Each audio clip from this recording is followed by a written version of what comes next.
Another evergreen plant that we can find in Walker County during the winter months is right here before me, named Arkansas Yucca. The checklist of the vascular plants of Texas says that the Arkansas yucca is the only yucca that is actually native in our forested area of East Texas. Even though we can find the Daytill yucca, the Louisiana yucca, and others that are noted to be in the county, typically those have been brought here and planted by man. The yuccas are today noted to be members of the Lilly family, the Liliaceae. And as I look at these leaves that are long and narrow, I want you to see the fiber that's coming off of the edge of the leaf. If I pull that fiber, then the fiber goes down the leaf, but it is like thread. And so one of the early names of all the yuccas that we have in Texas, and this one is a single head yucca, they were called needle and thread. So you might imagine a settler coming from Europe, and they came up the river and their canoe turned over and they lost everything in their canoe. When they got out, climbed out of the river, a low-growing branch caught their shirt, ripped it in half, and everything that settler had brought was lost to the bottom of the river. This plant became a very popular plant because of the sharp thorn at the end that could be cut off and dried and made into a sewing needle, and the fiber of these leaves that looks like thread could be gathered and rolled in the hands to make a thread-like material. So one of the early names of the plant was needle and thread, not to be confused with some western grasses that are also called needle and thread. Another common name for this plant was soapweed, and down in the crown where the leaves go into the crown at the ground level, that big stem that's in the ground, if I dry it and then beat it on a rock and I take that material out of the stem and add water to it, it has the consistency of soap.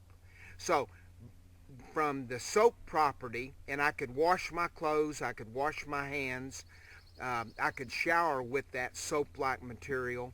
Then another common name for this plant in Texas was soapweed. A common ornamental that is used today is called red yucca, but it is not native to this part of Texas. There's about 14 different yuccas that we have in Texas. This one in the piney woods, Arkansas yucca. We noticed that early on in taxonomy and the naming of plants, we also had Louisiana yucca, and we also had Yucca freemanii. And the Freeman yucca has been lumped in with the Arkansas yucca.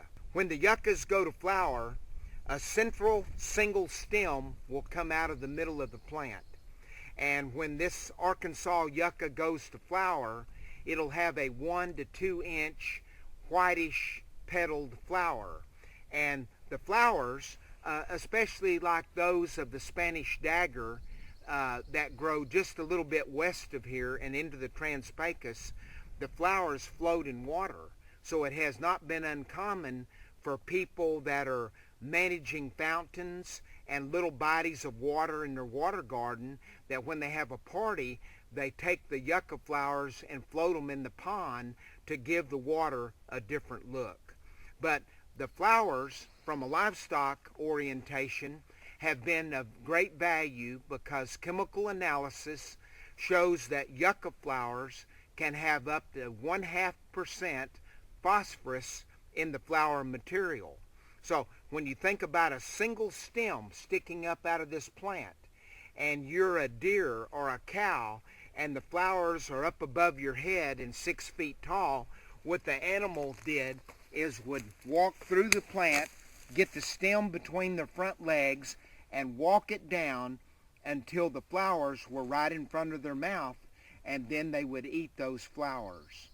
But The plant is not noted to be a poisonous plant for livestock or for humans, but the leaves, because they have a sharp point at the end that we'll call a spine, can puncture the skin.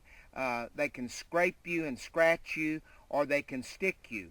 Yuccas are noted for at the end of the leaf on this spine that there will be bacteria there. And people that have been stuck by the spine of a yucca, they haven't taken care of it, washed it properly, put an antibiotic gel on it, and sometimes the people can get an infection from the bacteria that's at the end of this spine that's stuck into their flesh. So you want to be careful. Even though this is a valuable evergreen in Walker County in East Texas, it has various values, but it can also have associated problems. This Arkansas yucca loves the sandier sites where the pine trees grow and is less abundant when I hit the tight clay sites where the hardwoods are growing.